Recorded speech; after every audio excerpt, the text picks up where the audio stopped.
Bonjour, comment vous allez? Nous allons apprendre cette matinée avec SPS comment pouvoir détecter les données aberrantes, s'il y en a, et d'une manière ou d'une autre corriger avant de pouvoir faire toute analyse. Ça fait partie du nettoyage des données. Donc, euh, D'une manière, donc, qu'est-ce qu'on appelle données aberrantes? Ce sont ces valeurs-là qu'on va dire qui n'ont pas les raisons d'être dans les données. Bon, je donne un exemple. Vous êtes en train de faire, ou bien vous avez fait une enquête dans une compagnie où travaillent les adultes et au niveau de la variable âge, vous vous rendez compte, par exemple, qu'il y a des âges comme 2 ans ou bien 3 ans. OK? Donc, on comprend qu'un enfant de 2 ans, mais 3 ans ne peut pas se retrouver dans cette compagnie. C'est des données qui sont accidentellement se sont retrouvées là. Ou bien qu'on voit des âges de 400 ans, 500 ans. Alors qu'on sait que, bon, il n'y a pas des personnes de cet âge ne peuvent pas travailler dans cette entreprise. On va voir comment pouvoir vérifier pour chaque variable les données aberrantes. Donc, comment ça se fait? Donc, une fois qu'on a nos données dans SPSS, on va au niveau de l'analyse. Donc, descriptif statistique, on vient au niveau des exploits, par exemple. Bon, on va dire qu'on veut vérifier les données aberrantes au niveau de la variable âge. Bon, on suppose que c'était ici. On clique sur ça, on ramène ça ici. Donc, euh, on va aller au niveau de statistiques, par exemple. Si nous voulons que ça soit accompagné de la statistique descriptive, on peut toutefois ajouter ça. Mais ce qui nous intéresse ici, c'est les données aberrantes, ce qu'on appelle ici outliers. Donc, on clique juste sur ça, on continue. Bon, on vérifie ici pour s'assurer qu'on n'a rien pris qui peut toutefois nous nuire. Donc, c'est bon, on revient. Juste ça, après, nous pouvons cliquer et on attend les résultats. Voilà, nous avons nos résultats. Généralement,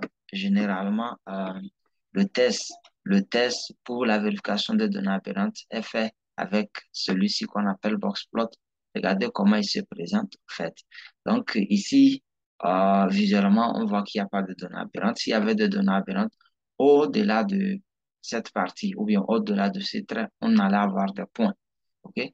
Quand vous faites ça et vous avez ce type de box et vous avez au-delà de ces traits, là, horizontaux de ces traits-là, celui-ci et celui-ci, vous avez des points noirs, alors vous avez des données aberrantes. Mais quelle est l'information que ça là, c'est en train de nous dire? L'information ici, c'est que nos valeurs sont comprises entre 60 et 30. Hein? Ça, c'est l'intervalle de nos valeurs, ou bien c'est l'intervalle des données qui sont sous la variable âge. À partir d'ici 60 et ici 30. Et maintenant, ici, ce trait-là, celui du milieu, est en train de nous dire que c'est la médiane, c'est la valeur médiane qui est approximativement, bon, la valeur doit être 43, quelque chose comme ça, entre 45 et 43. Ici, bon, la plupart des tests des données aberrantes ou bien des outliers présentent sûrement ce type de graphe. Mais SPSS nous donne encore ça là, avec un peu plus de détails.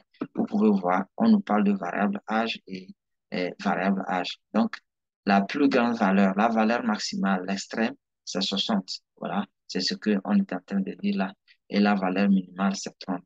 Mais ici, par exemple, c'est la position où on peut retrouver 60, la position où 60 s'est répété. À la position, par exemple, ici, nous avons 753 observations.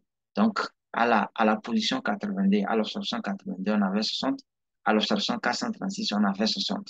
À l'observation 732, on avait 30, et ainsi de suite. Donc, ce sont les différentes positions que les valeurs extrêmes occupaient qu'on nous montre ici. Et maintenant, le nombre d'observations.